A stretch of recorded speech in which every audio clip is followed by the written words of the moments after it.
ਦੋਸਤੋ ਤਾਜ਼ਾ ਖਬਰਾਂ ਨੂੰ ਦੇਖਣ ਵਾਸਤੇ ਸਾਡੇ ਨਾਲ ਜੁੜ ਜਾਓ। ਜੁੜਨ ਵਾਸਤੇ ਸਭ ਤੋਂ ਪਹਿਲਾਂ ਇੱਥੋਂ ਸਾਡੇ ਚੈਨਲ ਨੂੰ ਸਬਸਕ੍ਰਾਈਬ ਕਰ ਲਓ ਅਤੇ ਨਾਲ ਹੀ ਦਿੱਤੇ ਬੈਲ ਦੇ ਬਟਨ ਨੂੰ ਵੀ ਦਬਾ ਲਓ ਅਤੇ ਫਿਰ ਆਲ ਤੇ ਕਲਿੱਕ ਕਰ ਦਿਓ। ਦੋਸਤੋ ਹੁਣ ਤੱਕ ਦੀ ਪਹਿਲੀ ਖਬਰ ਇਹ ਹੈ ਕਿ ਕੋਰੋਨਾ ਵੈਕਸੀਨ ਲਈ ਪੰਜਾਬ ਵਿੱਚ ਕੀਤੇ ਗਏ ਢੁਕਵੇਂ ਇੰਤਜ਼ਾਮ।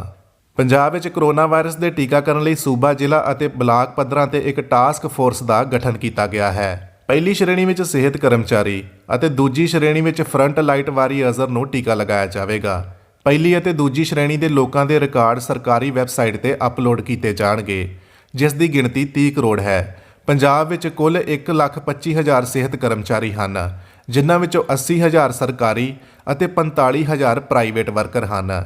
ਇਹਨਾਂ ਨੂੰ ਸਭ ਤੋਂ ਪਹਿਲਾਂ ਕੋਰੋਨਾ ਦੀ ਵੈਕਸੀਨ ਦਿੱਤੀ ਜਾਵੇਗੀ। ਤੀਜੇ ਨੰਬਰ ਤੇ ਇਹ ਟੀਕਾ 50 ਸਾਲ ਤੋਂ ਉੱਪਰ ਉਮਰ ਵਾਲਿਆਂ ਨੂੰ ਦਿੱਤਾ ਜਾਵੇਗਾ ਅਤੇ ਜੋ ਕਿਸੇ ਹੋਰ ਬਿਮਾਰੀ ਨਾਲ ਪੀੜਤ ਹਨ। ਟੀਕਾਕਰਨ ਲਈ ਇੱਕ ਟੀਮ ਦੇ 5 ਮੈਂਬਰ ਹੋਣਗੇ, ਇੱਕ ਟੀਕਾ ਲਾਉਣ ਵਾਲਾ ਅਤੇ ਇਸ ਦੇ ਨਾਲ 4 ਸਹਾਇਕ ਹੋਣਗੇ। ਖੁਰਾਕ ਦਿੱਤੇ ਜਾਣ ਬਾਅਦ ਮਰੀਜ਼ ਨੂੰ 30 ਮਿੰਟਾਂ ਲਈ ਨਿਰੀਖਣ ਅਧੀਨ ਰੱਖਿਆ ਜਾਵੇਗਾ।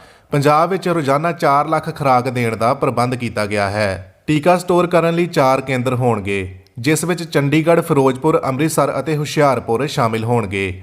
ਇਹਨਾਂ 4 ਥਾਵਾਂ ਤੇ ਟੀਕਾ ਸਟੋਰੇਜ ਲਈ ਸੈਂਟਰ ਸਥਾਪਿਤ ਕੀਤਾ ਗਿਆ ਹੈ। ਇਸ ਤੋਂ ਇਲਾਵਾ ਜ਼ਿਲ੍ਹਾ, ਉਪ ਮੰਡਲ ਅਤੇ ਬਲਾਕ ਪੱਧਰ ਤੇ ਵੀ ਸਟੋਰ ਦੀ ਸਥਾਪਿਤ ਕੀਤੇ ਗਏ ਹਨ। ਅਗਲੀ ਖਬਰ ਇਹ ਹੈ ਕਿ ਪੰਜਾਬ ਵਿੱਚ ਨਾਈਟ ਕਰਫਿਊ ਦੀ ਵਧੀ ਮਿਆਦ।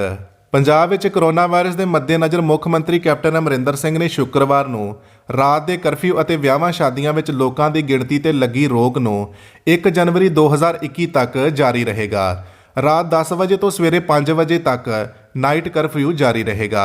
ਮੁੱਖ ਮੰਤਰੀ ਨੇ ਨਿਰਦੇਸ਼ ਦਿੱਤੇ ਹਨ ਕਿ ਇਹਨਾਂ ਹੁਕਮਾਂ ਦੀ ਸਖਤੀ ਨਾਲ ਪਾਲਣਾ ਕੀਤੀ ਜਾਵੇ, ਖਾਸ ਕਰ ਮੈਰਿਜ ਪੈਲਸਾਂ ਵਿੱਚ। ਮੁੱਖ ਮੰਤਰੀ ਨੇ ਡੀਜੀਪੀ ਦਿਨਕਰ ਗੁਪਤਾ ਨੂੰ ਕਿਹਾ ਕਿ ਉਹ ਘਰਾਂ ਦੇ ਅੰਦਰ ਘਰੇਲੂ ਇਕੱਠਾਂ ਵਿੱਚ 100 ਅਤੇ ਮੈਰਿਜ ਪੈਲਸਾਂ ਅਤੇ ਹੋਰ ਥਾਵਾਂ ਤੇ 250 ਵਿਅਕਤੀਆਂ ਦੀ ਪਾਬੰਦੀ ਨੂੰ ਸਖਤੀ ਨਾਲ ਲਾਗੂ ਕਰਨ। ਜੇ ਕੋਈ ਮੇਜ਼ਬਾਨ ਨਿਯਮਾਂ ਦੀ ਉਲੰਘਣਾ ਕਰਦਾ ਹੈ ਤਾਂ ਉਸ ਸਥਿਤੀ ਵਿੱਚ ਜੁਰਮਾਨਾ ਲਗਾਇਆ ਜਾਵੇ। ਅਗਲੀ ਖਬਰ ਇਹ ਹੈ ਕਿ ਸੂਬੇ ਵਿੱਚ ਪਏ ਮੀਂਹ ਨਾਲ ਮੌਸਮ ਦੇ ਬਦਲੇ ਤੇਵਰ। ਸ਼ਨੀਵਾਰ ਨੂੰ ਮੌਸਮ ਰਹੇਗਾ ਠੰਡਾ। ਸ਼ੁੱਕਰਵਾਰ ਰਾਤ ਤੋਂ ਪੰਜਾਬ ਦੇ ਕਈ ਸ਼ਹਿਰਾਂ ਵਿੱਚ ਮੌਸਮ ਦੇ ਮਿਜਾਜ ਬਦਲ ਗਏ। ਜ਼ਿਆਦਾਤਰ ਇਲਾਕਿਆਂ ਵਿੱਚ ਬੱਦਲ ਛਾਏ ਰਹੇ ਅਤੇ ਕੁਝ ਥਾਵਾਂ ਤੇ ਬਾਰਿਸ਼ ਅਤੇ ਸ਼ੀਤ ਲਹਿਰ ਨੇ ਠੰਡ ਨੂੰ ਵਧਾ ਦਿੱਤਾ। ਇਸ ਦੇ ਨਾਲ ਹੀ ਦਿਨ ਵਿੱਚ ਜ਼ਿਆਦਾਤਰ ਅਸਮਾਨ ਵਿੱਚ ਬੱਦਲਵਾਈ ਅਤੇ ਠੰਡੀ ਹਵਾ ਕਾਰਨ ਤਾਪਮਾਨ ਵਿੱਚ ਵੀ ਗਿਰਾਵਟ ਆਉਣ ਦੀ ਸੰਭਾਵਨਾ ਹੈ। ਮੌਸਮ ਵਿਭਾਗ ਵੱਲੋਂ ਸ਼ਨੀਵਾਰ ਨੂੰ ਅਜਿਹੇ ਸੰਕੇਤ ਦਿੱਤੇ ਗਏ। ਹੁਣ ਤੱਕ 50% ਬਾਰਿਸ਼ ਦੀ ਭਵਿੱਖਬਾਣੀ ਕੀਤੀ ਗਈ ਹੈ। ਦਰਅਸਲ ਸ਼ੁੱਕਰਵਾਰ ਨੂੰ ਠੰਡੀਆਂ ਹਵਾਵਾਂ ਅਤੇ ਤੜਕੇ ਸਵੇਰੇ ਪਏ ਮੀਂਹ ਕਾਰਨ ਘੱਟੋ-ਘੱਟ ਤਾਪਮਾਨ ਵੀ ਹੇਠਾਂ ਆ ਗਿਆ ਹੈ। ਦੱਸਿਆ ਜਾ ਰਿਹਾ ਹੈ ਕਿ ਪਹਾੜੀ ਇਲਾਕਿਆਂ ਵਿੱਚ ਬਰਫ਼ਬਾਰੀ ਮੈਦਾਨੀ ਇਲਾਕਿਆਂ ਨੂੰ ਵੀ ਪ੍ਰਭਾਵਿਤ ਕਰ ਰਹੀਆਂ ਹਨ। PAU ਮੌਸਮ ਵਿਭਾਗ ਦੇ ਮੁਤਾਬਿਕ ਆਉਣ ਵਾਲੇ ਦਿਨਾਂ ਵਿੱਚ ਧੁੰਦ ਦਾ ਪ੍ਰਭਾਵ ਹੋਰ ਵਧੇਗਾ। ਪੱਛਮੀ ਗੜਬੜੀ ਕਾਰਨ ਹੋਈ ਇਸ ਬਾਰਿਸ਼ ਦਾ ਕਿਸਾਨਾਂ ਨੂੰ ਲਾਭ ਹੋਵੇਗਾ। ਡਾਕਟਰ ਪ੍ਰਭਜੋਤ ਨੇ ਦੱਸਿਆ ਕਿ ਸੋਮਵਾਰ ਨੂੰ ਬੱਦਲਵਾਈ ਅਤੇ ਮੀਂਹ ਪੈਣ ਦੀ ਭਵਿੱਖਬਾਣੀ ਕੀਤੀ ਗਈ ਹੈ। ਵਿਭਾਗ ਦਾ ਕਹਿਣਾ ਹੈ ਕਿ ਪੰਜਾਬ ਵਿੱਚ ਅਗਲੇ ਕੁਝ ਦਿਨਾਂ ਵਿੱਚ ਠੰਡ ਦਾ ਮੌਸਮ ਵਧਣ ਦੀ ਉਮੀਦ ਹੈ। ਇਸ ਦੇ ਨਾਲ ਹੀ ਡਾਕਟਰਾਂ ਦਾ ਕਹਿਣਾ ਹੈ ਕਿ ਠੰਡ ਦੇ ਮੌਸਮ ਵਿੱਚ ਘਰਾਂ ਤੋਂ ਬਾਹਰ ਨਿਕਲਦਿਆਂ ਸਾਵਧਾਨੀਆਂ ਵਰਤਣੀਆਂ ਚਾਹੀਦੀਆਂ ਹਨ। ਅਗਲੀ ਖਬਰ ਇਹ ਹੈ ਕਿ ਸਿੰਘੂ ਬਾਰਡਰ ਤੇ ਬੈਠੇ ਕਿਸਾਨਾਂ ਤੇ FIR ਦਰਜ। ਸਿੰਘੂ ਬਾਰਡਰ ਤੇ ਬੈਠੇ ਪ੍ਰਦਰਸ਼ਨਕਾਰੀਆਂ ਨੇ FI ਪ੍ਰਦਰਸ਼ਨਕਾਰੀਆਂ ਤੇ ਰੈੱਡ ਲਾਈਟ ਤੇ ਬੈਠਣ ਅਤੇ ਰੋਡ ਬਲੌਕ ਕਰਨ ਸਮੇਤ ਕੋਰੋਨਾ ਮਹਾਮਾਰੀ ਐਕਟ ਤਹਿਤ FIR ਦਰਜ ਕਰ ਦਿੱਤੀ ਹੈ। ਕਿਸਾਨ ਲਗਾਤਾਰ ਪਿਛਲੇ 16 ਦਿਨਾਂ ਤੋਂ ਦਿੱਲੀ ਦੀਆਂ ਸਰਹੱਦਾਂ ਤੇ ਧਰਨਾ ਦੇ ਰਹੇ ਹਨ।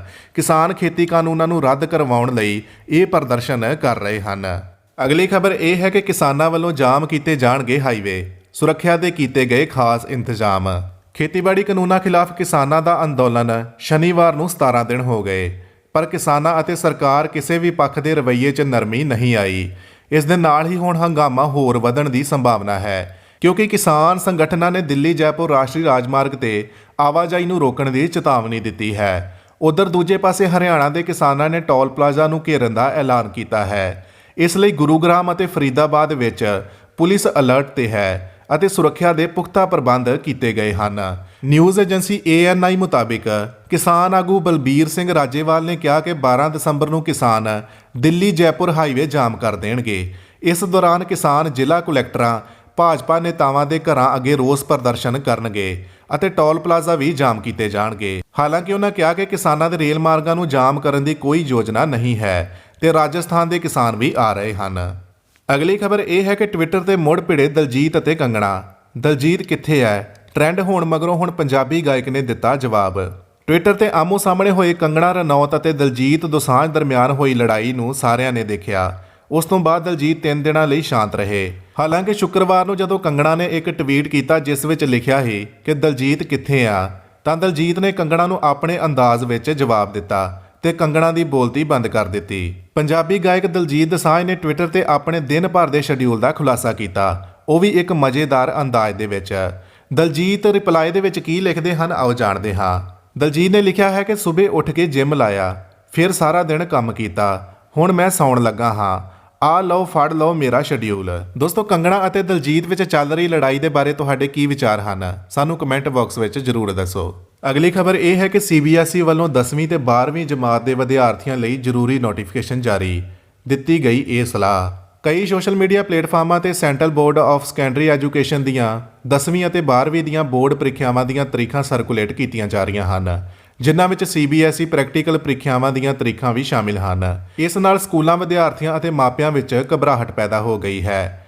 ਇਹੀ ਕਾਰਨ ਹੈ ਕਿ CBSE ਨੇ ਇੱਕ ਆਧਾਰਿਤ ਬਿਆਨ ਜਾਰੀ ਕਰਕੇ ਸਾਰੀਆਂ ਅਟਕਲਾਂ ਨੂੰ ਖਾਰਜ ਕਰ ਦਿੱਤਾ ਹੈ। Central board of secondary education ਨੇ ਇੱਕ ਬਿਆਨ ਜਾਰੀ ਕਰਕੇ ਕਿਹਾ ਹੈ ਕਿ ਬੋਰਡ ਪ੍ਰੀਖਿਆਵਾਂ ਦੀਆਂ ਤਰੀਖਾਂ ਤੇ ਲਿਆ ਗਿਆ ਕੋਈ ਵੀ ਫੈਸਲਾ ਬੋਰਡ ਦੀ ਵੈਬਸਾਈਟ ਜ਼ਰੀਏ ਉਚਿਤ ਸਮੇਂ ਤੇ ਸੂਚਿਤ ਕਰ ਦਿੱਤਾ ਜਾਵੇਗਾ। ਬੋਰਡ ਵੱਲੋਂ ਜਾਰੀ ਨੋਟੀਫਿਕੇਸ਼ਨ ਵਿੱਚ ਕਿਹਾ ਗਿਆ ਹੈ ਕਿ ਸੋਸ਼ਲ ਮੀਡੀਆ ਤੇ ਅਜਿਹੀਆਂ ਰਿਪੋਰਟਾਂ ਹਨ ਜਿਹੜੀਆਂ 10ਵੀਂ ਤੇ 12ਵੀਂ ਜਮਾਤ ਦੀਆਂ ਬੋਰਡ ਪ੍ਰੀਖਿਆਵਾਂ ਤੇ ਪ੍ਰੈਕਟੀਕਲ ਪ੍ਰੀਖਿਆਵਾਂ ਦੀਆਂ ਤਰੀਖਾਂ ਦੀ ਸੂਚਨਾ ਦੇ ਰਹੀਆਂ ਹਨ। ਬੋਰਡ ਨੇ ਕਿਹਾ ਕਿ ਇਹ ਸਹੀ ਜਾਣਕਾਰੀਆਂ ਨਹੀਂ ਹਨ।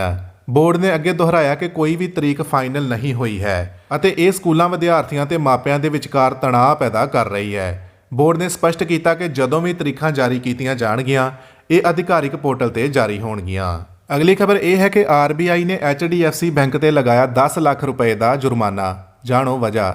ਰਿਜ਼ਰਵ ਬੈਂਕ ਆਫ ਇੰਡੀਆ ਨੇ ਨਿੱਜੀ ਖੇਤਰ ਦੇ ਸਭ ਤੋਂ ਵੱਡੇ HDFC ਬੈਂਕ ਨੂੰ 10 ਲੱਖ ਰੁਪਏ ਦਾ ਜੁਰਮਾਨਾ ਲਗਾਇਆ ਹੈ।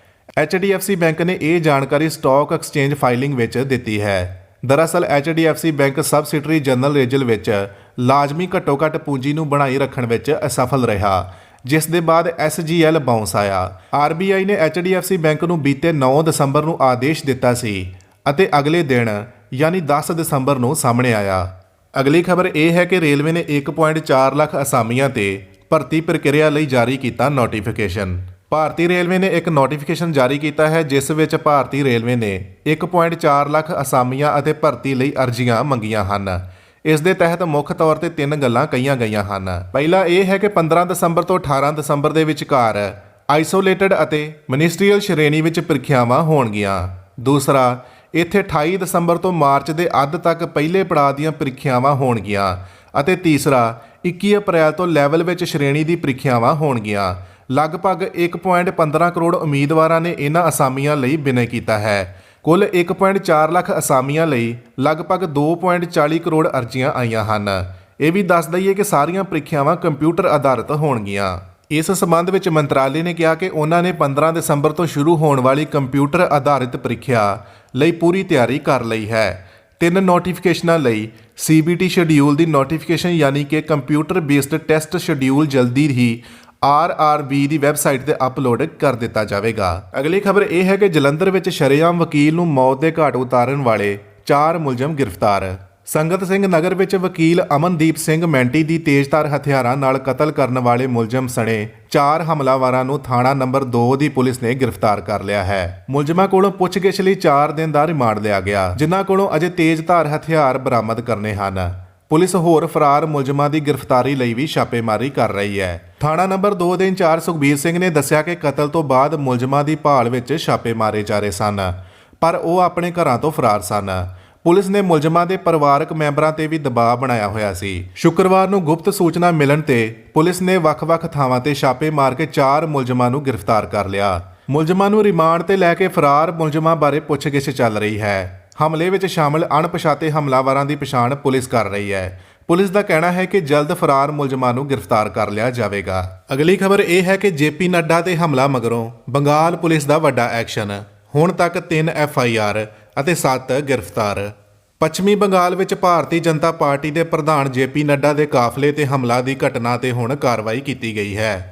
ਬੰਗਾਲ ਪੁਲਿਸ ਦਾ ਕਹਿਣਾ ਹੈ ਕਿ ਇਸ ਮਾਮਲੇ ਵਿੱਚ ਹੁਣ ਤੱਕ 3 FIR ਦਰਜ ਕੀਤੀਆਂ ਗਈਆਂ ਹਨ, ਜਦੋਂ ਕਿ 7 ਲੋਕਾਂ ਨੂੰ ਗ੍ਰਿਫਤਾਰ ਕੀਤਾ ਗਿਆ ਹੈ। ਬੰਗਾਲ ਪੁਲਿਸ ਨੇ ਪੱਥਰਬਾਜ਼ੀ ਦੇ ਮਾਮਲੇ ਵਿੱਚ ਅਣਪਛਾਤੇ ਲੋਕਾਂ ਖਿਲਾਫ 2 FIR ਵੀ ਦਰਜ ਕੀਤੀਆਂ ਹਨ। ਇਸ ਤੋਂ ਇਲਾਵਾ ਪੁਲਿਸ ਨੇ ਭਾਜਪਾ ਨੇਤਾ ਰਾਕੇਸ਼ ਸਿੰਘ ਖਿਲਾਫ FIR ਦਰਜ ਕੀਤੀ ਹੈ। ਜਿਨ੍ਹਾਂ ਤੇ ਭੀੜ ਭੜਕਾਉਣ ਦਾ ਦੋਸ਼ ਲਗਾਇਆ ਗਿਆ ਹੈ। ਬੰਗਾਲ ਪੁਲਿਸ ਦੇ ਅਨੁਸਾਰ ਜੇਪੀ ਨੱਡਾ ਦੇ ਕਾਫਲੇ ਦੀ ਸੁਰੱਖਿਆ ਤੋਂ ਇਲਾਵਾ ਬੰਗਾਲ ਪੁਲਿਸ ਨੇ ਵਾਧੂ ਸੁਰੱਖਿਆ ਪ੍ਰਦਾਨ ਕੀਤੀ ਸੀ।